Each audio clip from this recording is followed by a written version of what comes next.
Bismillahirrahmanirrahim. Assalamualaikum warahmatullahi wabarakatuh.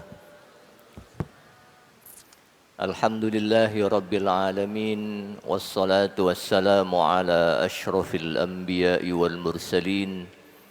Sayyidina wa maulana Muhammadin wa ala alihi wa ashabihi ajma'in. Rabbi syrah li sadri wa yassir li amri wahlul 'uqdatam min lisani yafqahu qawli.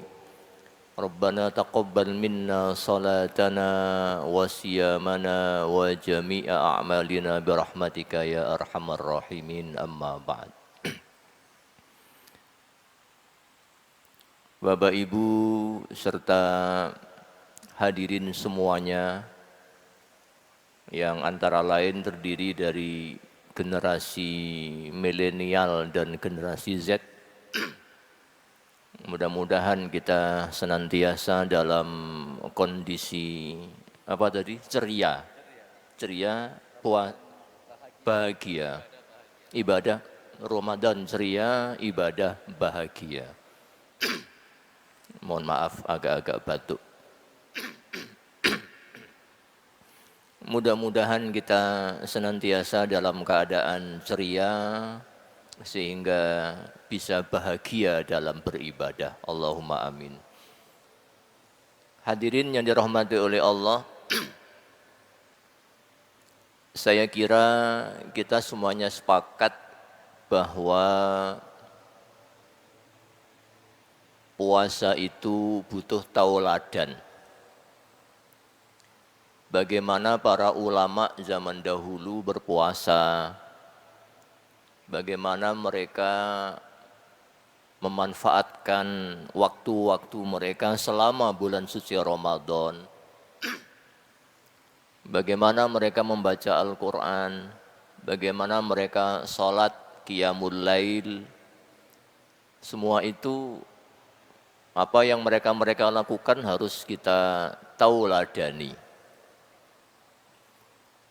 Kepada siapa lagi kita mengambil suri tauladan kalau tidak kepada para ulama. Dan para ulama tentunya menauladani Kanjeng Nabi besar Muhammad sallallahu alaihi wasallam.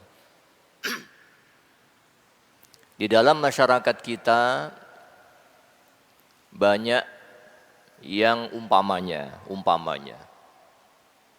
melakukan ibadah sholat tarawih itu asal. Nah, inilah yang membuat saya itu prihatin sehingga mengangkat tema ini. Ada yang umpamanya sholat tarawih itu 20 rakaat tapi selesai dalam 7 menit. Saya tidak tahu sekarang masih ada apa tidak. Kalau setahun, 2 tahun, 3 tahun yang lalu masih ada, karena videonya ada. Saya tidak tahu apakah sekarang ada apa tidak. Masih ada ya? Kalau ada, bisa dipastikan bukan hanya sholatnya batal, tapi itu menjadi uswah yang buruk, menjadi toladan yang buruk. Masa sholat tarawih 20 rakaat 7 menit selesai. Padahal sholat subuh 2 rakaat, sholat Jumat 2 rakaat, rata-rata 7 menit. Lah ini 20 rakaat kok 7 menit. Sehingga baca Al-Fatihahnya itu Bismillahirrahmanirrahim waladhdallin amin. Dari sujud naik ke berdiri itu sampai jingkat nih, saking bantere, sampai loncat, wus, saking bantere. Mudah-mudahan yang melakukan ibadah sholat tarawih seperti itu, mudah-mudahan mendengarkan ceramah ini, mudah-mudahan sehingga bisa memperbaiki. Karena sholat itu butuh tumakninah, butuh khusyuk. Kadangkala ada baca surat itu hanya kul, Allahu Akbar, Allahu Akbar. Kul huwallahu ahad diambil kulnya tok. Saking buanterin, batal. Salatnya batal dan juga meninggalkan uswah, contoh yang tidak baik. Dulu zaman saya kecil sudah ada model sholat kayak begitu di kampung-kampung. Kalau di kota sudah mulai bagus kalau di kota itu. Di kampung-kampung masih banyak. Hadirin yang dirahmati oleh Allah, karena itu kita perlu berkaca kepada ulama zaman dahulu itu sholat tarawihnya seperti apa. Maka perlu saya ceritakan, ini cerita ya, cerita. Jenengan ndak usah kaget, kemudian abote rek Islam ndak usah. Kalau jenengan mampu ya laksanakan, kalau tidak dikurangi gitu saja. Contoh sholat tarawih yang baik itu adalah yang pernah dilakukan oleh Ubay bin Ka'ab, seorang sahabat Nabi. Ubay bin Ka'ab ini satu dari 4 sahabat yang ahli qiraah. Ahli qiraah, yang hafalannya paling bagus, yang bacaannya paling bagus. Itu ada 4 sahabat. Abdullah bin Mas'ud, Mu'az bin Jabal, Salim maula Abi Hudzaifah, kemudian yang keempat Ubay bin Ka'ab. Nah, yang mau saya ceritakan ini adalah yang terakhir, yaitu Ubay bin Ka'ab. Tulisannya U-B-A-Y, Ubay bin anak Ka'ab. Kalau bahasa Arabnya Kaf Ain Ba. Kalau bahasa Indonesianya kira-kira K-A-A-B, Ka'ab. Pada zaman Khalifah Umar bin Al-Khattab, Ubay bin Ka'ab ini menjadi imam sholat tarawih. Bapak Ibu tahu seberapa panjang ayat yang dibaca? 1 rakaat 1 juz. 1 rakaat 1 juz. Bukan 1 ayat, bukan 1 halaman, 1 juz. Jenengan kalau mau ngikuti monggo, tapi kalau saya enggak kuat.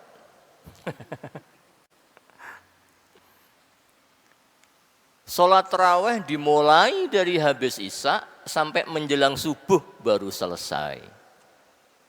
Sehingga banyak sahabat itu kalau beliau yang imam, sholatnya itu membawa tongkat, bersandar di tongkat, saking nggak kuatnya, cegluk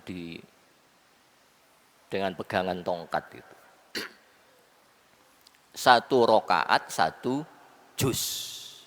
Sehingga 20 rakaat 20 juz. Kalau di Indonesia 1 rakaat 1 kata, bukan 1 ayat, 1 kata. Kul, Allahu Akbar. Bedanya loh, waduh bedanya ini. Mbok ya kalau beda ya jangan adu-adu nemen loh. Kalau mau beda sama sahabat jangan nemen-nemen kalau beda. Nah, zaman sekarang di dunia manapun, hampir di dunia manapun, kecuali di Indonesia, sholat tarawih itu 1 tarawih 20 rakaat 1 juz. Kalau zaman Ubay bin Ka'ab 1 rakaat 1 juz, sekarang di banyak negara kecuali Indonesia 1 tarawih 20 rakaat 1 juz. Berarti 30 hari 30 juz khatam. Nah, kalau di Indonesia, kalau dawa titik gak payu. Apalagi gak ada takjilnya. Wes suwe gak ono takjile gak payu. Salatnya gak payu. Kok jamaahnya bilang, ojo salat yang kono, apa? Kesuwen. Kesuwen. Gak ono takjile sisan, nah gitu. Lah, seperti inilah yang membuat kita semua seharusnya itu prihatin. Maka perlu sekali lagi berkaca kepada sholatnya, puasanya, para ulama, para sahabat itu seperti apa supaya kita bisa memperbaiki diri. Nah, itu satu contoh. Contoh lain adalah mengenai menghatamkan Al-Quran selama bulan suci Ramadan. Karena Ramadan ini adalah syahrul Quran, bulan Al-Quran, maka salah satu amalan atau amaliyah yang sangat besar fadilahnya adalah membaca Al-Quran. Para ulama, para sahabat itu berlomba-lomba menghatamkan Al-Quran selama bulan suci Ramadan. Beberapa sahabat seperti umpamanya istri baginda Kanjeng Nabi Muhammad sallallahu alaihi wasallam, Siti Aisyah radhiyallahu anha. Kemudian Imam Malik. Kemudian Imam Nakhai. Kemudian Imam Sufyan Ats-Tsauri. Ini ulama-ulama besar.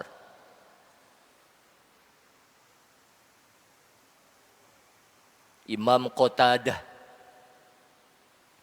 Dan banyak lagi ulama-ulama sahabat tabi'in yang lainnya yang selama Ramadan 1 bulan itu khatam rata-rata 2 sampai 3 kali. 2 sampai napa jenenge? Khatam sekali dalam 2 atau 3 hari. Khatam sekali dalam 2 atau 3 hari. Anggap 3 hari umpamanya. Maka selama Ramadan berarti khatam 10 kali selama Ramadan. 10 kali khatam Ramadan yang berarti tadi itu dalam 3 hari khatam sekali berarti dalam sehari membaca 10 juz. Dalam sehari membaca 10 juz. Kalau dipikir-pikir sebetulnya walaupun ini tidak enteng tapi sebetulnya terjangkau. Kalau sehari 10 juz. Dengan asumsi, jenengan kalau membaca Quran 1 juz berapa menit? Setengah jam kan? Nah, dengan kecepatan standar. Setengah jam. 1 juz setengah jam. Berarti 10 juz berapa jam? 5 jam. 5 jam membaca Al-Quran, kalau dipikir-pikir, itu saja nih, tidak pakai berat saja nih. Karena jenengan kerja, itu esok sehari 12 jam. Turu, tidur, esok 12 jam sisan, posoi. Tidurnya kan berpahala, turu 12 jam. Mari subuh turu, mari zuhur turu. 12 jam. Taruh 10 jam. Nah, kalau 10 jam tidur, masa 5 jam membaca Quran enggak bisa. Jadi kalau dipikir-pikir, walaupun mungkin tidak ringan, tapi terjangkau. Bisalah untuk dilakukan kalau dengan niat yang kuat. 1 hari 5 jam membaca Al-Quran dengan target selesai 10 juz. Dengan demikian selama Ramadan bisa selesai 10 kali khatam.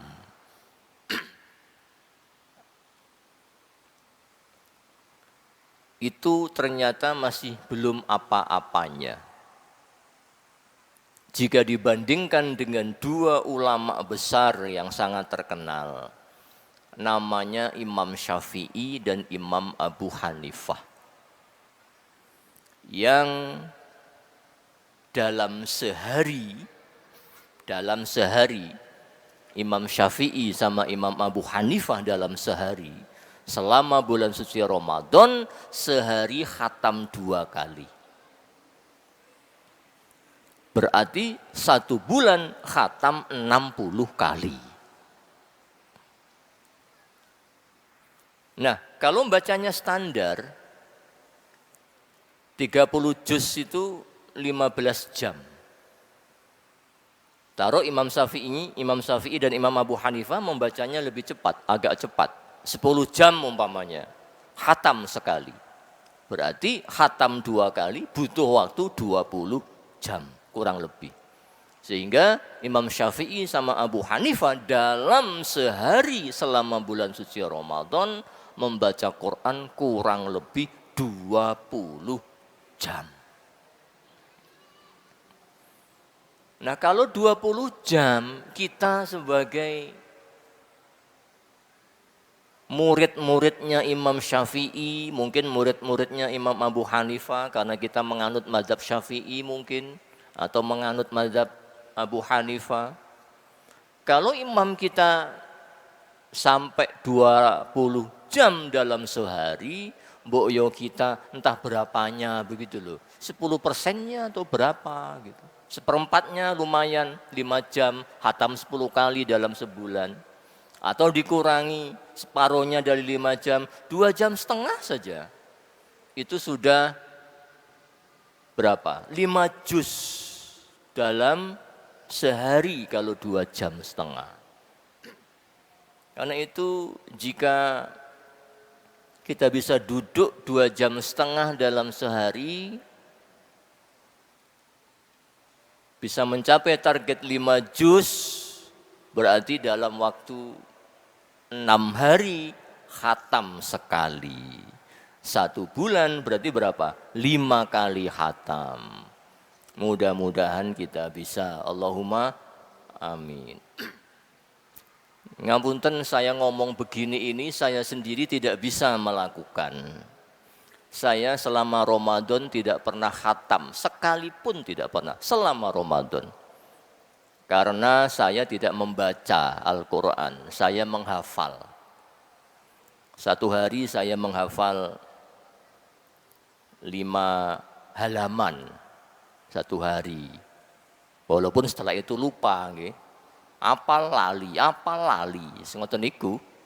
Jadi sehari menghafal antara 3 sampai 5 halaman sehingga sampai selesai enggak khatam Al-Qur'an itu. Sehingga saya sendiri tidak bisa untuk menghatamkan Al-Qur'an walaupun sekali. Hadirin yang dirahmati oleh Allah, itu adalah napa jenenge? Membaca Al-Quran, deres Al-Quran selama bulan suci Ramadan.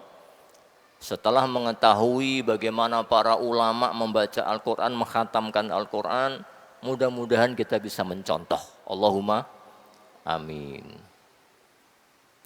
Ya sekali lah setidaknya selama bulan suci Ramadan, sekali saja. 1 hari 1 juz pun tak korting. Berarti 1 hari setengah jam pun. 1 hari setengah jam, 1 juz. Berarti 1 bulan 30 juz khatam. Ampun ditawar pun. Niat bismillah. Atau kalau mau menghafal monggo juga. Tapi berat menghafalnya itu berat. Kalau membacakan enak. Tapi mocone ampun kaya sumber kencono nggih, bau antar nyasak kanan kiri. Bau antar tambah tidak mendatangkan pahala.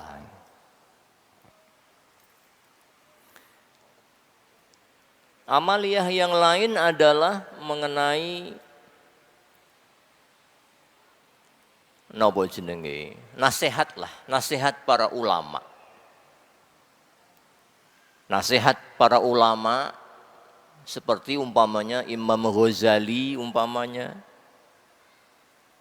Sufyan Ats-Tsauri umpamanya, ini para ulama. Imam Qatadah umpamanya, yang semuanya mengingatkan kepada kita semua bahwa kalau puasa itu jangan hanya mulutnya yang puasa dari makan dan minum, atau puasa itu tidak hanya menahan lapar dan dahaga serta gairah seksual, tidak hanya itu. Kalau puasa, nasihat para ulama itu, puasa pula lah matamu, telingamu, lidahmu, hatimu, dan pikiranmu. Sebab kalau puasa hanya menahan lapar dan dahaga, khawatirnya kita terkena hadis Kanjeng Nabi. Betapa banyak rubba shaimin, rubba shaimin laisa min siyamihi illal ju' wal 'atash. Naudzubillah, mudah-mudahan kita tidak kena hadis ini, tidak kena pasal ini.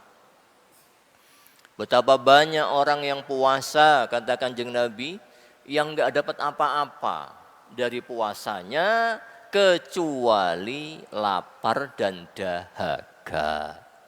Jenengan lapar, iya puasa. Jenengan dahaga, enggak minum, iya puasa. Tapi jangan-jangan hanya itu yang jenengan lakukan. Khawatirnya kena pasal ini. Jenengan enggak dapat apa-apa, enggak dapat pahala apa-apa, enggak dapat fadilah apa-apa, kecuali lapar dan dahaga. Nah, supaya tidak terkena pasal ini, maka yang puasa tidak hanya puasa dari makan dan minum, tapi juga puasa mata. Jaga mata, jangan melihat yang aneh-aneh. Jaga telinga, jangan mendengar yang aneh-aneh. Jaga lidah, jangan ngomong yang aneh-aneh. Jaga pikiran dan hati, jangan mikir dan batin yang aneh-aneh. Nah, ini level kedua dari puasa. Kalau level pertama hanya menjaga dari makan dan minum. Kalau level yang atasnya lagi menjaga hawa nafsu. Menjaga hawa nafsu. Setidaknya menjaga hawa nafsu itu dari 5 hal, kata Kanjeng Nabi. Dari lima hal yang kemudian oleh Imam Sufyan Ats-Tsauri dan Imam Qatadah diringkas menjadi 2. Kenapa 2? Karena 2 ini yang paling sering dilakukan oleh orang. Jadi selain menjaga makan dan minum, hindari 5 hal ini. Itu dalam rangka puasa mata, puasa telinga, puasa lidah, puasa pikiran, puasa hati.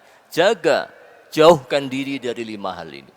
Yang pertama, bohong. Jangan bohong. Yang kedua, ghibah, ngerasani. Yang ketiga, melihat sesuatu dengan syahwat. Ana wong wedok ayu langsung pencilaan, umpamanya begitu. Yang keempat, mengadu domba. Yang kelima, bersumpah disertai dengan bohong. Sumpah bohong. 5. Kata Imam Sufyan Ats-Tsauri, dari 5 itu 2 saja. Kalau bisa kita melakukan, hebat. Yaitu jangan bohong, jangan rasan-rasan. Kenapa 2 ini? Karena 2 ini yang paling umum dilakukan oleh orang. Bohong sama rasan-rasan. Bohong sama rasan-rasan. Bohong itu bahayanya luar biasa. Hadirin yang rahmati oleh Allah. Bohong itu bahayanya luar biasa. Apa itu bohong?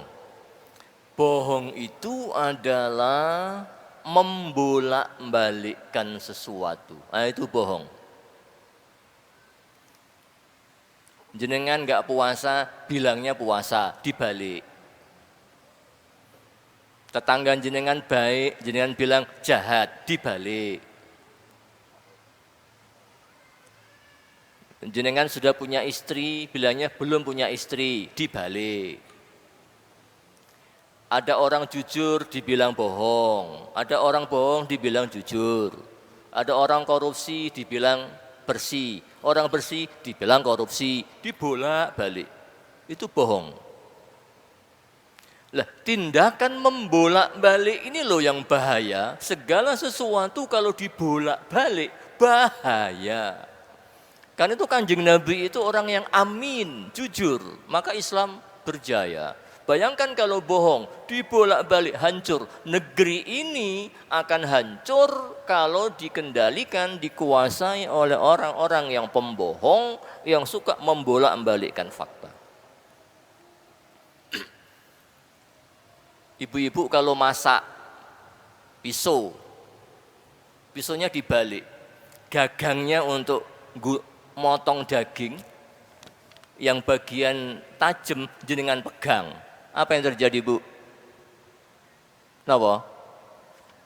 Ya tanganin jenengan. Napa? Beset. Nek beset jek mending lah nek. Ana apa jenenge? Putus. Bapak-bapak yang merokok, mudah-mudahan nggak ada yang merokok ya. Kalau saya nggak merokok, saya nggak suka rokok dan baunya juga naudzubillah. Saya selalu menjauh dari rokok. Kalau ada yang merokok, coba jangan pas merokok dibalik. Bagian geninya, bagian apinya, jangan masukkan ke mulut, dibalik. Apa yang terjadi? Gosong lidah jenengan. Jenengan keluar dari masjid, jalannya terbalik, kepala di bawah, kaki di atas. Orang-orang kan bilang, ngene ya ini. Hadirin dirahmati oleh Allah, apa yang terjadi ketika langit yang mestinya di atas sama Allah ditaruh di bawah, dibalik. Yang bumi yang di bawah sama Allah, laut di bawah sama Allah, diangkat ke atas. Apa yang terjadi ketika laki-laki jadi perempuan? Kebalik. Perempuan jadi laki-laki? Kebalik. Apa yang terjadi jika anak yang mestinya sebagai anak dadak ngatur orang tua? Orang tua yang mestinya orang tua diperbudak oleh anak. Apa yang terjadi ketika matahari yang mestinya terbit dari timur dadak terbit dari barat? Terbenam mestinya di barat, dadak terbenam di timur. Apa itu artinya? Artinya kiamat. Maka kalau jenengan bohong, kiamat. Jenengan punya suami, bohong ke suami, kiamat, Bu. Suami suka bohong pada istri, kiamat, hancur keluarga jenengan. Ustadz juga begitu kalau berbohong, pengusaha, pedagang, politisi, kiai kalau bohong hancur, kiamat. Karena itu bohong ini harus dihindari, wabil khusus kita latihan untuk tidak berbohong selama bulan suci Ramadan ini. Jangan bohong. Yang kedua, jangan rasan-rasan. Rasan-rasan itu enak nggih. Ngerasani wong itu seweru. Seweru pokoknya. Iya, kok sudah selesai waktunya kok. Oh, sudah selesai. Nggih, baik. Nampaknya sudah selesai waktunya. Jadi saya tutup dengan tadi itu, jangan bohong, jangan rasan-rasan. Nah, walaupun ada pertanyaan, kalau berbohong, rasan-rasan, puasanya batal apa tidak? Nah, itu perdebatan, nggih. Itu perdebatan. Ada yang bilang batal, ada yang bilang tidak. Nah, itu pendapat para ulama. Saya kira cukup. Kalau ada pertanyaan saya persilahkan. Ihdinas siratal mustaqim. Wassalamualaikum warahmatullahi wabarakatuh.